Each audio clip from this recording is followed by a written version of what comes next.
You spoke when we spoke last time about the complete lack of class consciousness. Will you talk a little bit about that too?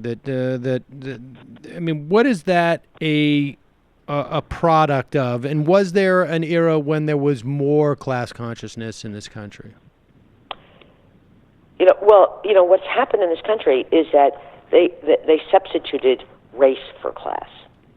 That's not the only thing, but that's one of the things. In other words, when politicians in the last 40 years have talked about the middle class, in Western Europe, for instance, those people they were talking about were the working class.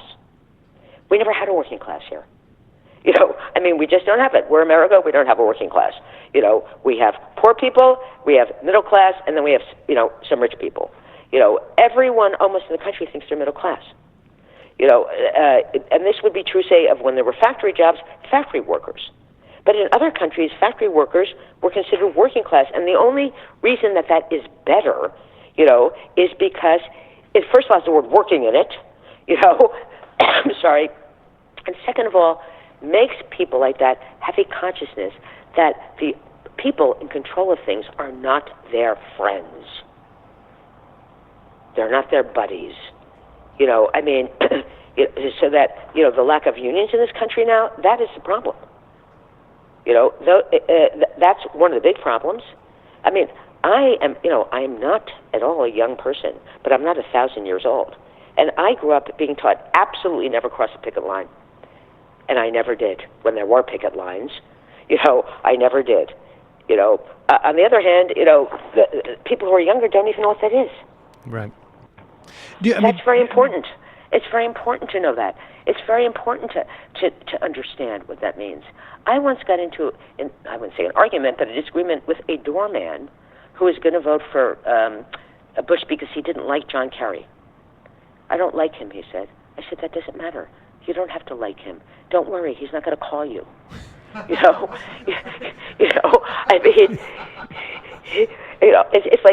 like people who said they don't like Hillary Clinton. I don't like her. That's all right. Don't worry. You're not going to meet her. You don't have to like these people. Right. They're not your friends. And I said to him, you can't vote for Bush. You're in a union. And he said, what difference does that make? And I realized he did not know what difference that made. He was like a 25-year-old kid. And he did not know what difference that made. Now, that is astonishing to me. But how do we fix that? Is that really, I understand your point about public education, and I'm not sure I'm as convinced of that, and maybe it's in isolated parts, but I think it's broader, right? Because that's not just a question of a system getting decrepit. It is that there's a willful imposition of ignorance upon people. That's right. But that's emotional. That's what I'm saying. That is right. That is right. Why should people who are supposed to be their government hate the government? It's ridiculous. Who do they think the government is? That's my point. I always felt like I was part of the government. Not that I was governing people, but that's what a government is in a democracy. How do you push back on that? How do you fight that type of virus? I really think that, maybe I'm wrong to imagine that these people are in any way, would be responsive to logical reason, especially since they don't believe anything real anymore. And that is the worst thing.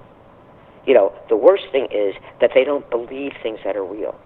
In other words, first of all, there is this, now everyone uses this term, the mainstream media, which used to be called, as you will recall, the media. Right.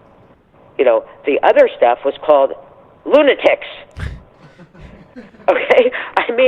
There's been like a mainstream media and some, it isn't like, this isn't what there used to be like the underground media, this is not the East Village other they're talking about, this is, basically factual things and made-up stuff.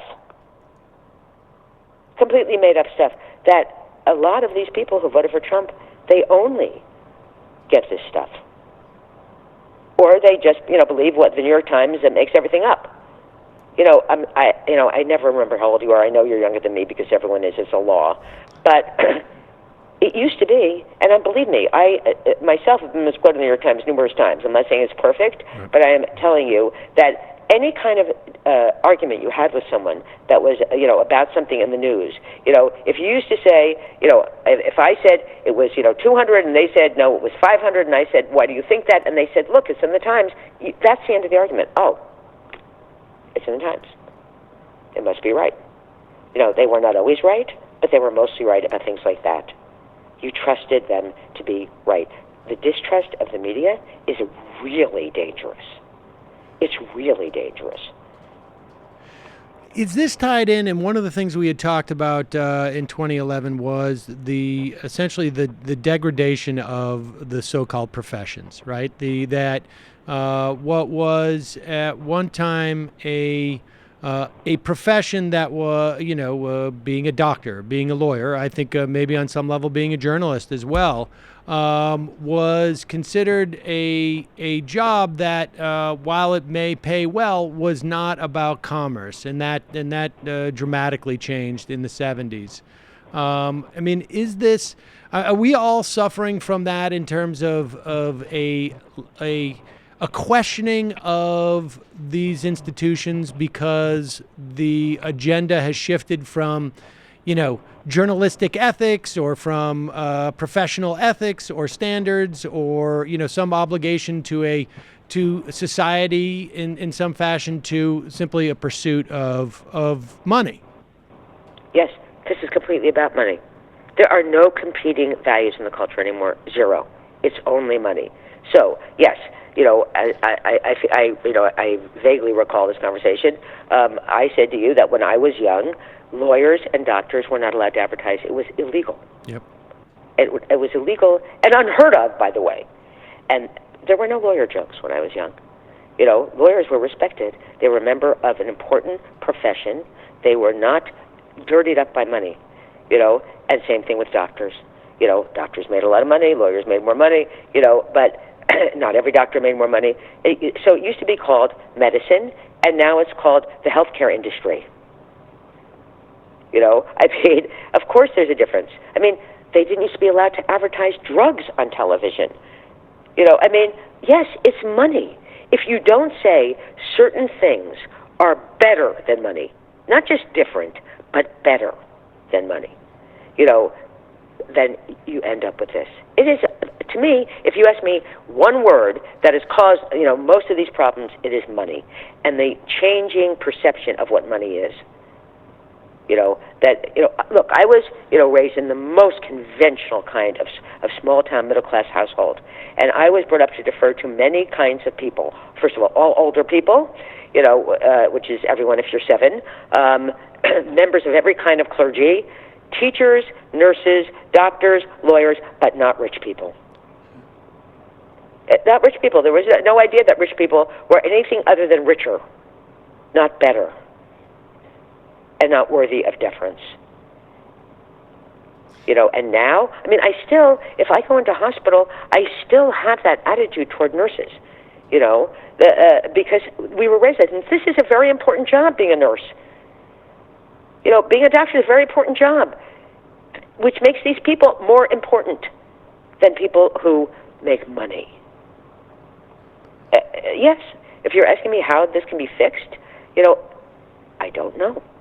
If you're asking me if I could fix it, I think there are certain things I could fix. I do. But no one listens to me. When I say listens to me, I don't mean people actually, I hope people are listening to me now, but I can never get people to do anything that I say, in any way. And so that, like lots of times, I used to say I'd like to be the mayor of New York, which I still would like to be. And whenever people say, well, you should run, and I always no matter where I am, I could be at a party just with just my friends, and I always say, and I believe this to be true, I couldn't win this room. Hi, folks. Sam Seder here. We still need your help on our Patreon page. YouTube ads have come back, but not nearly as much as we had before. So if you can help us out, any little bit helps. Head over to our Patreon page right at this URL, and you'll help us keep helping you by making videos